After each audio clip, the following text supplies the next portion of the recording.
The Ren Blackhand one-shot is going to be a very interesting build I have here for you today. Now, the reason I say it's interesting because we know as players that Ren Blackhand is not the easiest free-to-play build you can have in the game. He is an interesting character. You really do need talents for him. And my build is going to consist of Ren Blackhand himself. I finally got the cool talent, Scale and Steel. Gain resistance while flying and armored while dismounted. Now, I would also go with the one that allows you to put Living Bomb when you get dismounted, but I just felt like this one suited it perfectly. We also have Fire Elemental, and we're going to use Molten Core as his talent on that, summon a pool of lava, damaging enemies within the fire radius. We also have our Wemplings with the fiery explosion when they hatch from those eggs. We also have Safe Pilot with her invisible stealth that allows her to get ambushed as she comes out of stealth. And as you can see, I'm going to be using my Safe Pilot, as you saw a little while ago, to really do a lot of damage to the enemy's base, because my units are very tough and tanky and can literally deal with nearly any situation. We also have the Dark Iron Miner, which is a must for Arathi Basin. If it wasn't this map, I guarantee I wouldn't have the Dark Iron Miner in this build. We also have Quillbore and the Dark Spirit Troll. And the Dark Spirit Troll does have that awesome Dark Voodoo that allows him to heal up. And don't forget the Miner. The trait you really need for this map is Gold Mine. After you mine, you drop a proximity bomb that allows itself to stay on the ground and explode whenever an enemy walks through it. So as you can see, I'm doing a lot of damage to the enemy base. Breathing Fire with obviously my commanding leader here in the Quillbore, hitting away with his little stone axe, which is perfect. Now the enemy does have the Dark Iron Miner as well, so we're going to try to take him out. He got a little more damage than mine because of the proximity bombs, and as you can see there, the Safe Pilot came out. Sadly, the Safe Pilot made the Tauren Warrior aware that she was there, and on the left hand side, we do have the Dark Spirit Troll doing damage to the enemy base. So we're just going to put another Dark Spirit Troll down that section just in case. We don't really have to worry too much about the right hand side due to those awesome Whelplings who destroy them. He does have the Chimera in the build. That is very intriguing because the Chimera overall, I would say, is not the best unit. I think the Chimera lacks in certain areas, and if I was to use it, I'd probably use it with Hogger just because I feel like it would fit if I get the talent for it, because with the Chimera, I believe there's a talent that allows you to get 10% additional health each time. And there goes our victory here with round one with this build. So far, so good. We're going to be going up against a Baron Rivendare. Now, we all know Baron Rivendare is top tier. I don't really see a lot of Sylvanas builds, which is interesting right now in Arathi Basin. At least that's what I have not been seeing. So the Baron Rivendare drops the Abomination down, and he's coming down on the right-hand side. So you know what I'm going to do? I'm going to pressure the left-hand side. And the reason I chose the Fire Elemental, especially with that talent, the Fire Elemental can be super tanky and hold his ground. And if by chance he loses, he will just explode into fire, and as the enemies walk over, they will burn to death. As you can see, doing a fantastic job there as he has a backup with the Dark Spirit Troll. Sometimes I'm going to split push where I can, mainly because I think it's necessary. And look at that beautiful elimination right there on the Necromancer, and the Whelplings just did pure free damage to the Abomination. Now with the Abomination, that was actually a lot of gold resources sank. Baron Rivendare does have a really nice build with him. You can check out my last video on that. The Baron, no, I think it was the Undead one-shot. Yeah, it wasn't the Baron Rivendare one-shot, it was the Undead one. That made the Abomination very powerful with the build.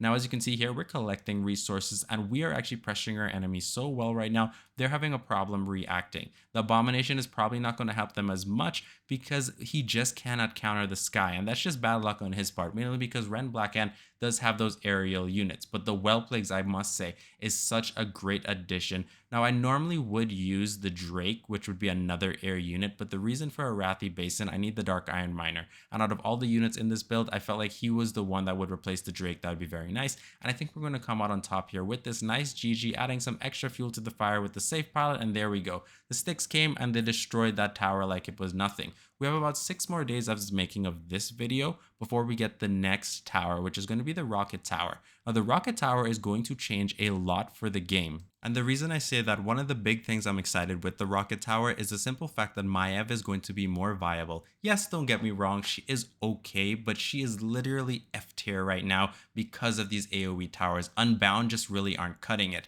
Now we're going up against Cairne Bloodhoof. I want to really try to take that tower as best I can. We drop the Safe Pilot down. The enemy, however, also has a Dark Iron Miner, so we need to really fight over the middle ground. I think that is probably one of the biggest things about this map, making sure you have control of that middle ground. That's why when you go up against somebody who does not have proximity bombs with the Dark Iron Miner, or just don't have a Dark Iron Miner, they're going to struggle. Now watch my Fire Elemental. This will show you why I like him. He's going to be able to hand in Cairne like he's nothing. That cow is going to get burnt to a crisp right now. now. And even if he does somehow destroy him, he won't be able to survive the aftermath of the fire. Where, oh, he used his safe pilot there to get rid of my troll, but that's okay. Look at those whelplings destroying the enemy. He does summon a Tauren warrior. So now we have both of those Tauren champions right there doing some nice damage. But as you can see, Cairne got eliminated exactly as I said with the aftermath of the fire. So we're going to drop Quillward just to distract the Tauren warrior right there. He does have his little kobold walking. Poor kobold. They never see what's coming and then they're just going to be destroyed. What I also like about this build too is most of the time if you keep pressuring right. Now obviously I do make mistakes because no one's perfect. But when you do keep the pressure in, you will see that you can win an overtime matchup. Some matchups will be longer than others, but that's totally okay. As this doesn't really have the power as, let's say, for example, using the Baron Rivendare, Hogger, or Murgle Gurgle himself, Old Murkai, which will allow you to instantly destroy enemies in less than a minute most of the time once they don't really know what they're doing. Now, the enemy I'm going up against right now seems to have a very good understanding of how they're trying to split push, but that's one thing I like about the Cairne deck. I made that Cairne one-shot video and I thought it was great. I really enjoyed him as a commander once I started to get more talents for my units, and right now is a time where I would expect a lot of the free-to-play decks do have the opportunity to finally get talents. It's been more than enough time where some of their units will, so having that in PvP is fantastic. No, the enemy used safe pilot, so there goes my Dark Spirit Troll. If my Dark Spirit Troll did not get eliminated there, I'm pretty sure we most likely would have been able to take that tower. I really want to take it, even though I know this is kind of wasted resources, but we do have our safe pilot going up there. Sadly, the enemy dropped the Tauren Warrior, which is going to be able to counter that. No worries right now, and the enemy is summoning his Necromancer, and they're not close enough to the Whelplings to actually, explode on death when they hatch. He's collecting more resources than me in the death right now, so now all I have to do is hold off and eliminate that Fire Elemental again, showing the strength of it, not going to have to worry too much. We also have Ren Blackhand, which means any of the Sky units, the only Sky unit I really have is the Whelplings, is now going to be downgraded by 1 resource cost, and now it's going to be 2, so I could use it more. Now, I would say you could probably do with this deck a little more air units. I could probably add Harpies to the deck instead. However, the reason I don't really go with Harpies, I just feel like it wasn't really necessary. The revive on Cairne is so good. Now, initially, I chose the one where he runs super fast. However, I will say I should have probably waited out and allowed myself the opportunity to get the revive on Cairne. It is such a nice talent for him. Now I have to wait till I get enough stars to get him to 10 in order to evolve him again so I can hold another talent choice. Oh, and we barely got that safe pilot. My Dark Iron Miner surviving there, right there, barely on the end, dropping the Whelplings a little close. I should not have used my Quillboard. That right there is another mistake. We're going into overtime as well, but I think we should be able to win this. Now, also, if I wanted to add spells to this deck, what should I add? I think maybe adding Execute would be a good idea. However, Blizzard is always such a nice choice. However, the cost for Blizzard is also a little higher, and let's be honest, Blizzard probably does not give the right feel for this deck. However, it is a very powerful spell. Execute is probably better. Living Bomb does not suit it as well because then you could only really use it on enemies. And most of the time, you're not going to find enemies in an Unbound deck or really fight against Murk-Eye that much. Because by the way, if it was Murk-Eye, I have enough AoE with my Save Pilot, my Whelplings, and my Fire Elemental to eliminate that deck like it was nothing. And then I would also have my Dragon right here with Ren Blackhand that would just do nice AoE. So we're dropping down here in a little bit and we should come out on top no problem. And the health is going to start to tick away, and there we go. This should be our GG for this round. We're going to try this deck again to see what we can pull off in another game. See how much we can pull off for the win streak as we're trying to level Ren Blackhand up. I haven't played Ren Blackhand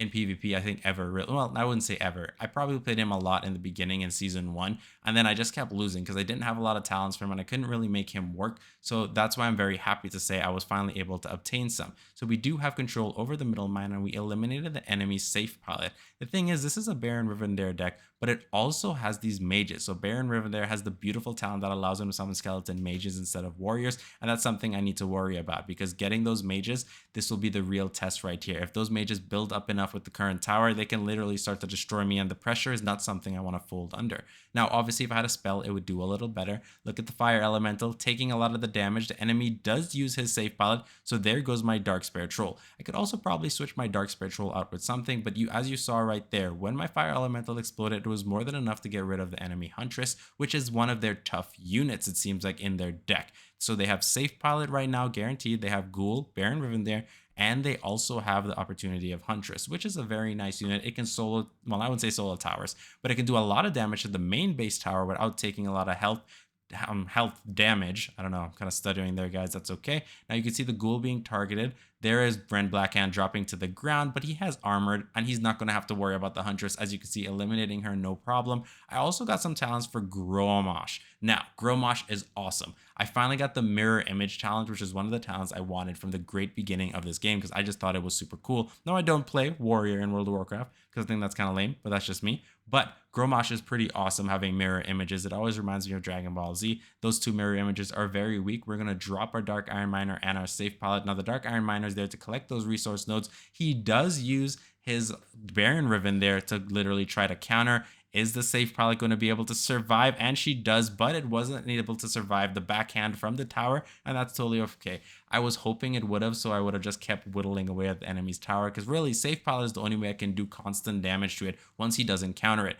And there it is. The Whelplings actually came in handy in the middle ground there, eliminating their Dark Iron Miners, so now they have to wait for a whole other rotation for that to really come up. Now we're chunking away right there, but the Dark Spirit Troll is not going to be able to handle those two. The Safe Pilot comes down. Is she going to be able to do some form of damage? No, the enemy immediately drops Baron Rivendare. Now he has a lot of tanks in his build. That is something that is not really too hard for me to deal with. The main issue, in my opinion, is having those tanks come out and then the Huntress. I don't like that he keeps countering my Safe Pilot, so I'm going to try my best to hold it together and look for opportunities. I'm going to keep pushing pressure with the Safe Pilot as well, because I think that would be very good for me. Now, my Safe Pilot comes on right there, going to blast away, and it was in such a terrible maneuver that was very bad. That means I lost the resource right there. I basically wasted a whole bunch, as those proximity bombs probably would have been enough to eliminate her overall. So we're going to drop the nice Fire Elemental on the left-hand side to save our base from any extra damage. It looks like we're going in overtime again. I should have probably called this the overtime one-shot. So we keep going in overtime, and we're holding really nice. I'm not going to lie, we're holding our own pretty decently. We're not taking too much damage from the enemy. Now, on top of that, you do see the enemy is now getting a little more resources as his Kobold is literally collecting it right now. The Kobold's not going to attack those eggs. Ooh, is he going to explode there? Yes. Sadly, that was technically friendly fire as the Huntress literally used her glaive on those whelp eggs, which exploded in the Kobold's face, eliminating him out. Ooh, look at the Fire Elemental eliminating that entire squadron right there. And that's why I chose to go with that talent. That fire is just so much damage. And let me tell you, I saw it in PvE and then I was like, I wonder what this would look like in PvP, and that is why I chose it. Now, it doesn't last as long as I would like it to. However, it is balanced enough in PvP where it's not too overpowered. Dropping him again, and he's single-handedly just holding off in this game. We're going to look to probably drop the... Yeah, okay, we dropped the whelp eggs a little too far from the Huntress. I was hoping it would have been a little closer, and the Quillboar did nothing. I think those were wasted resources on my part. We are running into a very dangerous spot right now. We are both very close on health, and we're about to go into 10 seconds. Once we head into that 10 seconds there, who's going to come on top as the health starts to chunk away? I want to say I'm going to be able to beat Myth right here. I think I'm going to be able to, dropping my Safe Pilot. We're holding our own, not taking too much damage. There we go with the takeaways. Come on, Safe Pilot does blast right there, and we come out victorious. GG. That is not what I expected out of that game, but I will take it. Now with this matchup here, we're going up against Tirion Fordring. Now I do have another Tirion Fordring build that I do want to share with you guys in a later video. It actually works pretty well, and sometimes you're able to literally destroy the enemy. I really want the skin though. The skin for the base and the skin for the towers and the kobolds. I love the fact that it looks like that. It looks hilarious. So we're going to drop this on the left hand side. I think we may be able to get out some opportunities here to maybe collect this tower. And the reason I say that is because he dropped Tirion Fordring on that side right there, Will with the miners, and he didn't collect enough resources. He drops the Huntress. That kind of sucks. We're going to drop Quillboar to literally make sure the Huntress focuses on the other side. Look at that fire. It did such a fantastic job. Maybe my pilot here is going to be enough to take down this tower. Obviously, if I had the spell, can she do it? One blast. Yes, she does. That works out perfectly. Dropping my nice Fire Elemental. Hopefully, the Fire Elemental will get there in time and be able to save the tower from being reacquired from the enemy as we drop down the Dark Spirit Troll, in the backhand side to cover for him. We're going to drop Whelplings on that whole Knight army, those Stormwind Knights, as they do not hit air, so they're going to be immediately destroyed. As you can see, the damage they are taking is crazy ridiculous right now. Even with the heals from Tirion Fordring, they're not going to be able to survive that. Oh no, there comes the Griffin Rider, but we do seem to be able to keep the tower. We just need to hold it long enough. Okay, so we're dropping some damage on the enemy base. We did get the aggro with the Quillborn. The Safe Pilot is going to be blasting away, no problems. Sadly, the fire elemental is right there out of range of the enemy's base, this is going to suck because the enemy has now reacquired his base. It's going to come back up. So what we're going to do is not focus on that tower anymore. We're just going to switch to error. Now, I know you're not even supposed to really focus on it, but the reason I was doing it is because that's how I like to play. I would really like to acquire those towers and then just destroy the enemy. I should have used the save pilot a little down to stop my enemy from getting those resources, and at least he was able to blast it. That actually worked out, but then the Quillbore was also a waste. I messed up a lot of my resources, but we're still here on top. No worries. The enemy is at less than half health, so we're whittling him away and may come out victorious here in a second. The enemy save pilot does come down,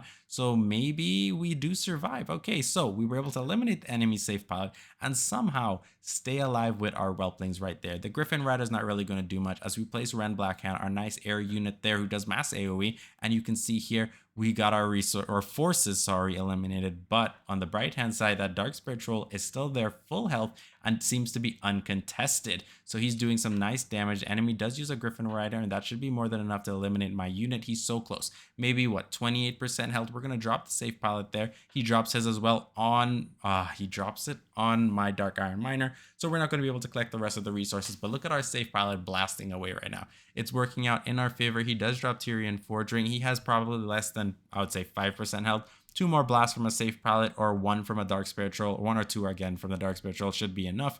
We're going to have to place it down right here just because of that Griffin Rider. I do not want my Fire Elemental just to die like that. That would be very crushing to me. Now, as you can see, the Knight Squadron is following Tirion Fordring, so we're going to have to drop the Whelplings there as well. Now, obviously, when look, he's about to die right here, and he's about to explode into fire. That's going to chunk away at the enemy, but my Dark Spirit Troll, keeping him alive was what I really wanted. I didn't want him to get eliminated. He did drop a Huntress, so that is 5 resources down right there, so that's something to keep in mind. We do have 3 proximity bombs, not much to worry about, but those Whelplings are doing a fantastic job eliminating that Knight Squad. Now I don't have to worry too much. So we're going to drop the Fire Elemental as we saw, and it's going to literally hold off that whole little group there. We're going to look to drop the Dark Iron Miner behind his base because there are 3 resource nodes, 3 gold in that resource node, and it's fantastic. He immediately counters my safe pilot with his Tirion Fordring. The safe pilot did a fantastic job there, almost eliminated him by herself. We don't have to worry too much. The Dark Spirit Troll, along with the Whelplings coming down, we're going to drop another safe pilot, and this should be it. Overall, getting rid of the Huntress right there, and I think this is going to be GG. And this is the Ren Blackhand build that I built, and I hope you enjoy it. If you do, let me know in the comment section below.